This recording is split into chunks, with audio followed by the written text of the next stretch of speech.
said to me, listen, radio is defined theater of mind. But Alcohol and drugs and a few other things became a part of my life. he says he's clean now, but spent the last decade on the streets. The Dave and Jimmy Show every weekday morning. Perfect, man. From the side of the road to inside the studios of local radio, where many callers offered Williams employment, even a mortgage. I just didn't know if anything like this would have happened. The NBA's Cleveland Cavaliers offered him a job. We loved his voice, we loved his story, and our biggest priority right now is just to get him in here. But before Ted Williams did anything else, he paid the Today Show a visit first thing this morning and helped get our day started in the voice booth. Now that's a set of pipes.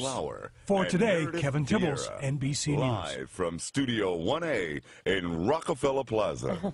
Ted Williams, good morning, sir. How are you? It's great to have you. It's great to be here. This is a dream come true, I'm telling you. Honestly. It's that second chance. Yeah. Yes, ma'am. Can you begin to even sum up what these last 48 hours or so have been like in your life? Outrageous. Outrageous. It's just phenomenal. I mean, there's no way in the world that I could have ever imagined, Matt, that I would be. I mean, just have all of this, just all of a sudden just come into, you know, this portion of my life. You were panhandling 2 days ago, 3 days ago. Yes. On the streets of Columbus, Ohio. Yes. You're in New York City now, and you're on national television. Isn't that something? I mean, I'm still just, I'm telling you. It's got to be a little overwhelming, to process it even. Yes, ma'am. Yes, ma'am. And you almost didn't make it here, right? You had problems at the airport. Somehow the flight got delayed and everything, and then, you know, God. But didn't you need papers to even prove? I had to get an ID. Oh, right. Okay, the ID situation. Yes, ma'am. We had to go all the way downtown and get a proof of residency. I had to go to a couple homeless shelters to get that filled out. And then I had to get a court injunction to, you know, prove who I was, you know, date of birth and all, because I didn't have any ID or nothing. We mentioned New York's your home, right? Yes, Brooklyn, New York. Brooklyn, New York. Yes, your right in the Bedford-Stuyvesant area. I was born and raised. How long has it been since you've been here and been in contact with some family members? 1986 was the last time I actually set foot right here. I watched a ball come down. I took the mother of my two boys, and we came in, and this was the first time she had ever been here, and I was doing fairly well then. You know, I was working in radio and all, but she'd never been here. So what happened, Ted? Help us understand what happened. You say in '86 you were doing well, you were working in radio. And in 1993, Miss Meredith. That's okay.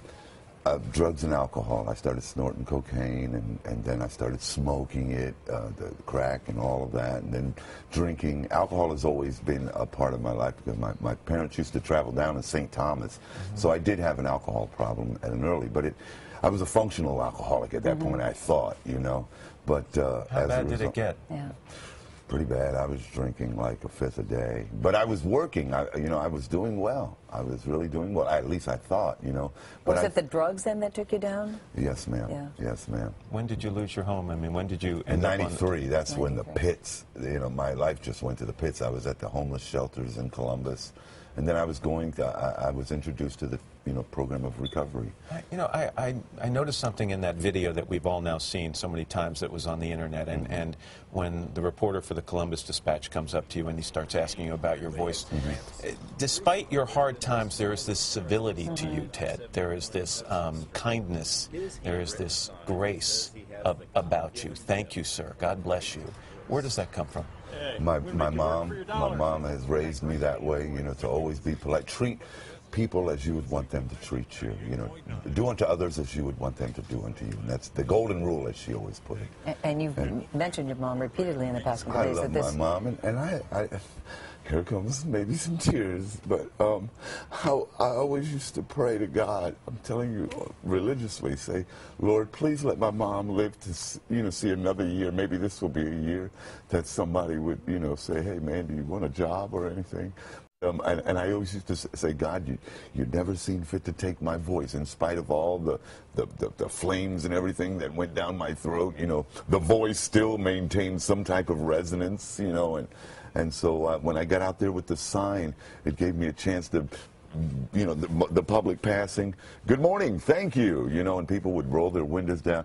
Then it became a situation where the same people that would give me money, they would just come by just to see if I was still there so that they could hear me say, you know, listen to more of the best music, and I started using local talents. So your mom has lived long enough to see what is going to be, we hope, redemption. And I hope you understand what I said. Meredith and I were talking before the show, and we both worry a little that a lot is happening very quickly. And some people might find that hard to deal with. And so are you emotionally ready to accept this second chance, to do the right things with this second chance? This time around, Matt, I have a God. You know, a God of my understanding in my life, and acknowledging him on the daily basis, which I've been doing this past year, because I was ready to mark 2010 as another year wasted, until I realized that in 2010 I found a new sense of spirituality. Now, I'm not saying I've become this, you know, born-again type person to where I'm going around, but I do want to say that the difference between my successes of years gone by, I didn't acknowledge the Lord or thank him for anything before, you know, and I've had some great opportunities of emceeing various venues and having a great time with all the perks that radio had, you know, but I never not once said, oh Lord, thank you for this, or thank you for another day, or forgive me for this or another. But this time around, I'm acknowledging him in all my ways. So you think you can make it?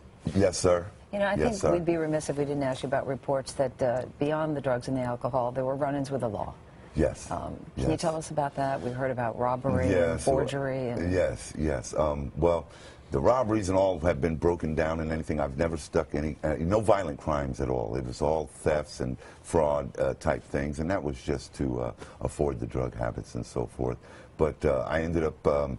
the judges have been lenient, you know, because you know, it was like, okay, let's do this to him, and you know, I never got anything of any serious time or anything, but I did go behind, you know, fences with barbed wire and so forth. Have you had a chance, Ted, to stop and think about some of what's being offered to you right now? I mean, people want you to do voiceovers for them. The Cleveland Cavaliers have offered you a job. Look at this one. NFL Films interested in talking to you. They need some help right now. So. They said that they're going to give me LeBron's old house. You're really working it, man. How about baby steps, Ted? Yes, sir. Yes, sir. No. But have you had a chance to even think about what you would like to do? They've been coming in so fast, but I do want to say that I did have one offer here in New York. The fine people at Kraft Macaroni and Cheese have offered me to be the official voice of their product. So when I leave here today, I'll be doing some voiceovers for the fine people of Kraft. How would you pitch their product? When you're looking for a cheesy product, a very delicious macaroni and cheese, choose Kraft. That kind of thing. But I do just want to say one more thing. That this is, man, meeting you two guys and the lovely Ann Curry and Al Roker and all that, man, I'm telling you, I watched the Today Show religiously ever since I was a kid, from Gene Shalit and Bryant Gumbel and Jane Pauley and all of that. And you guys have replaced those people the best. Let me thank you for that. Thank you, Ted. I'm glad I got that opportunity to get that out of me, because... Let me end with one question. Yes, sir. If we sit down with you, Ted, 5 years from today, what are you going to be doing? Yeah. Hopefully a program director somewhere, or I'll have my own apartment. I will say that, you know, and you know, my kids will have love for me. I'll say, hey, Meredith and Matt, you know, the kids are over here and this, that, and I do want to say hello to my children in Columbus. How many kids? I have 7 girls and 2 boys. 7 girls and 2 boys. Wow. Yes, and they're all adults, and I have grandchildren. And I want to say hi to, can I say hello to some people? Sure, go. Mark Henderson, who was very instrumental in helping me with a place to live. And I want to say hi to Jimmy Cottrell, my girlfriend Katie, and my children Julie, Janae, Trisha, Tangela, and Keisha, and my son Desmond and Tyrell, and my mom, wherever she's at, I miss her so much. I just want to... I'm sure you'll get to see her. Yes, ma'am. You also have a greater appreciation for the homeless as well. If Oh, there's anything truly, we need to understand, please. what would we... please don't judge a book by its cover. Everybody has their own little story, you know. And you know, the next time, if you're going to give to any homeless person, give from the heart and not give and then say, oh, I know they're not going to do nothing but use it for drugs and alcohol, because that's not always the case. And I want to say hi to Al Battle, who's handling, that gentleman standing right behind camera. He's the one that's handling all of the fielding all of the calls that's coming in, because like you said, Matt, they're coming in by the dozens, and I don't know which one to choose and which one's the right one, which one's bogus or anything. I'm just thankful to be here, and I'm taking it one step at a time. Well, you should. And it's the Today Show. I just got to take advantage of all of this. Thanks, you know. Ted, so much. Thank you so much. Good luck. God all bless right, both congratulations. We'll see you in 5 years, right? Yes, You're ma'am. the program director. Yes, ma'am. And we're working for you. No, God. Remember us. Yes, I will. Okay. Yes, I will. Just say, let's get a check of the weather from Al now. Go ahead. And now it's time to get a check at the weather with Al. You know,